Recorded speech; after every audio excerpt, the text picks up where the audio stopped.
Hey folks, it's Grant over here at Local Corn Farms. I'm just letting the goats out this morning. I'll show you all in a second. We have a temporary corral that we set up with them when we're grazing them. We're in like a 4 or 5 acre paddock. We've got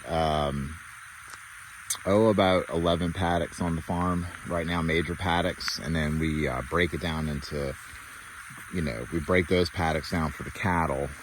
It's a little bit harder breaking down the paddocks for the goats. This is the rebar post that we leave out there as part of our breakup of the paddock. For the cattle, the water point's down there, and we leave the rebar in place, and it goes to the perimeter fence over there. For the cattle, we just have to do single strand. For the goats, we really need double strand. It's just that much more work to do the double strand, and so we kind of opt just to give the cattle the whole paddock. The goats the whole paddock versus breaking it up. We're actually going back and forth about that right now. And then, I do want to comment on this rebar post. Last year we priced out, the better step-in posts like the O'Brien and some of the other ones. We do have those. We do like them, but we needed like 400 something posts because the labor of constantly picking up and putting out the step-in posts, you add that labor up and it's a significant amount of payroll. No matter if you're doing it or a staffer's doing it, it's still payroll. And so I really wanted to leave the post out full-time on the farm.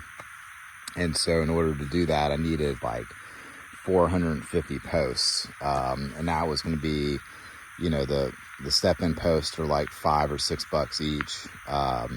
And then talking with some friends, we went back and forth, and then I priced out buying rebar, 1/2-inch rebar. We bought it in 20-foot sticks. We cut them up, or I didn't cut them up, Dylan cut them up, and we dipped them in Rust-Oleum safety yellow paint, the ends. We got the Dare insulator, and then we put them out. And they cost us, at the time, I think they were all in, I think with labor, we were like at $1.25 or something, per post. And so it was something like that, $1.25 or $1.50. We had Sawzall blades we used to cut. We had the paint, Sawzall blades, rebar, labor, insulators. And so, but it was a fraction of the price of the step-ins. And then the cool thing about the rebar, if y'all have ever used rebar posts, you can literally run over these things with the bush hog and twist them up, and then just go back and bend them, off the frame of the tractor and put them right back, and you're good to go. Rebar's meant to be bent, and so you're not going to destroy it if you bush hog it. And so so that's what we're doing over here. This is for the cattle. But anyway, sorry I went down a sidetrack with the rebar post, but I'll walk over here to where our overnight little corral set up for the goats. We do feed them in here every evening. And then what happens is when we come out in the evening to put them up, they're either in here already, or as soon as they see us, they run into it. So they're trained. So we got that herd culture going on. So we've got the goat net fence from Premier. We've used this stuff for years. We've got some feeding troughs for the alfalfa pellets. We've got the running gear, shade cloth, shade mobile that we need to tweak a little bit. And then we've got their water. So we've got water and a float valve there. We also have the paddock water and float valve over there. So they got water over there as part of the permanent water trough for this paddock, and then they have the one in here. And so all we do is open up that section for the day. We just let them out, and then they're good to go. They've been in here this is their 3rd day in here. We only keep them in a paddock for about 6 days, and then we move them on. There's still plenty of food out there that they haven't touched. So the entrance to the paddock is right here. And so we have 2 entrances to this paddock, one on this end, the other one on this end coming off our main internal road, going down the center line of the farm.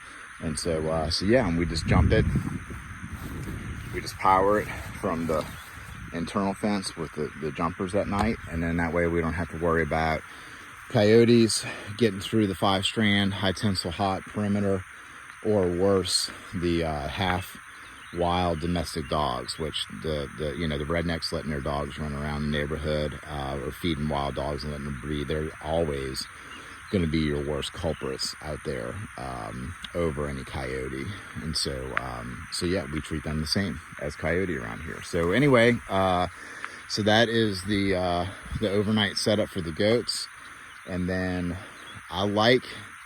this is going to be, I think, the first full year where we're doing the shade cloth for the goats, the shade mobile, because if we corral them up around any trees, they're going to end up really messing up the trees. And the trees that we have now, we want to keep. And so we used to have a lot of saplings in these fields, or trees that we didn't care about. But now that we kind of got the trees down where we want them, we are going to be going back and planting other trees as well. But the trees we have, we kind of want to keep in the fields. And so you can see how those willows back there are coming in really beautiful, as part of a silver pasture system back there. So I'm really just super excited about that area. But anyway, so that's what we're up to, letting the goats out, and we'll check in with them later this evening. Y'all have a good one.